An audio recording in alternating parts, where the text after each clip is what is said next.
Thank you, Mr. Chairman. Mr. Chairman, I'd like to submit for the record a report issued by the U.S. Government Accountability Office at my request, along with Senator Kirk. Without objection. I'm releasing. I assume it has something to do with the subject at hand. I'm sorry, Mr. Chairman.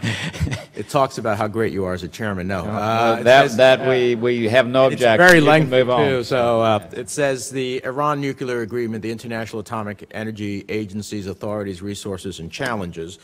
And it's a full accounting of the GAO's findings with respect to the IAEA's capacity for meeting the tremendous obligations that we have thrust upon it by the JCPOA. First and foremost, the GAO report highlights the IAEA's challenge in detecting undeclared nuclear materials and activities.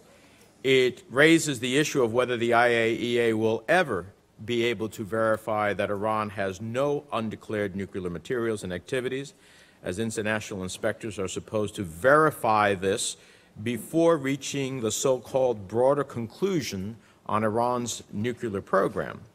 If the IAEA reaches a broader conclusion on Iran's nuclear program before October 18th of 2023, that then triggers the nuclear deal's transition day, which is supposed to eliminate even more international sanctions against Iran. Yet, in what critics of the deal describe as a major flaw, including myself, transition day still happens on October 18th, 2023, no matter what, and even if Iran doesn't get a clean bill of nuclear health from the IAEA. That's pretty amazing.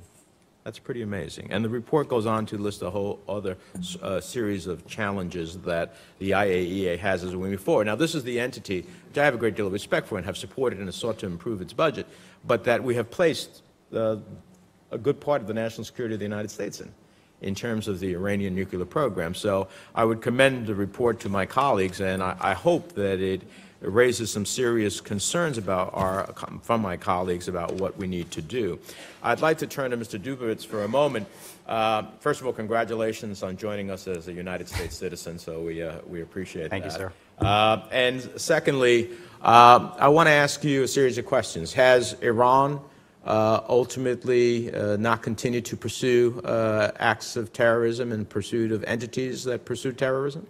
They continue to support terrorism. Has Iran not continued to pursue missile development and the firing of missiles, at least against what used to be the UN Security Council's resolution, but as most recently Ban Ki-moon said, against the spirit of the UN Security Council? They continue their missile activities. Has Iran not continued to engage in destabilizing the region?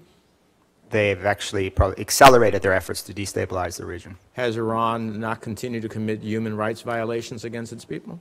According to the UN Special Rapporteur, things are getting worse, not better. Has Iran not engaged in cyber attack abilities? Again, according to authorities, their cyber capabilities are getting more aggressive.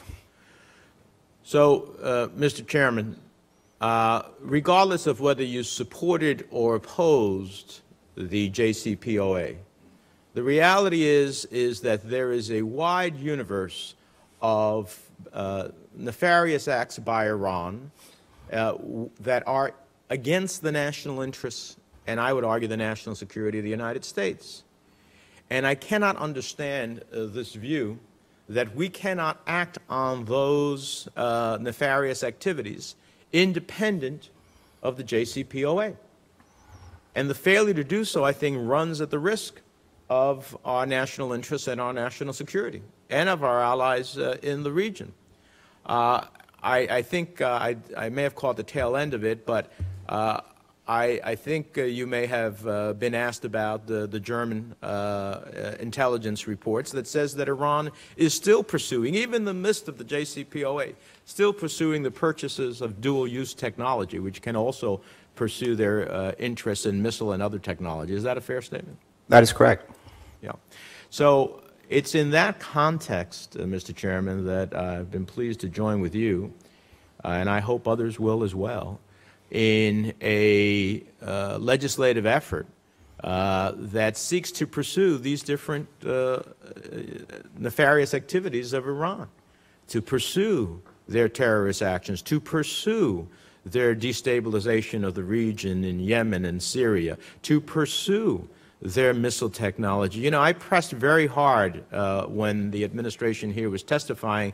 I said there is a difference between Iran shall not deploy missile technology and Iran is called upon, and now we see that. And the results of that are consequential. I pressed very hard about the question of shouldn't we have the ability and shouldn't we pursue the reauthorization of the Iran Sanctions Act that I authored along with others on this committee that I think was a critical element of bringing Iran to the table. And every time all we heard was, well, we don't need to deal with that now. Had we dealt with it then maybe would have sent a very clear message that no matter what, we're going to have a continuing set of sanctions to be called upon to snap back to.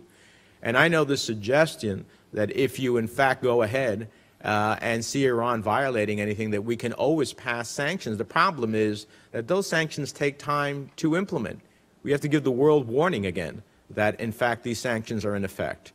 We did that in the first round. We had to give countries and companies across the globe notice that, in fact, there were going to be sanctionable activities. And that took 6 to 8 months. And then your enforcement mechanism after that took time. So the time frame that it would be necessary to get a sanctions regime back in place ultimately drives the time in which you have bought for being notified of the potential to cross the nuclear threshold towards a weapon. So that's why, as part of our legislation, the Iran Sanctions Act is reauthorized as well. So I hope that regardless of the views of colleagues on the question of the JCPOA, that there is a universe of real consequential actions by Iran that are largely going to unresponded. And for so long as they go to unresponded, I think we have a consequence. It's in that spirit that I've joined you, Mr. Chairman, in the legislation. It's in that spirit I hope we can join others. For me, this is not about politics. This is about policy. It's about the national interest and security of the United States. It's something I've been following for 20 years since I was in the House of Representatives. And I think it's very important.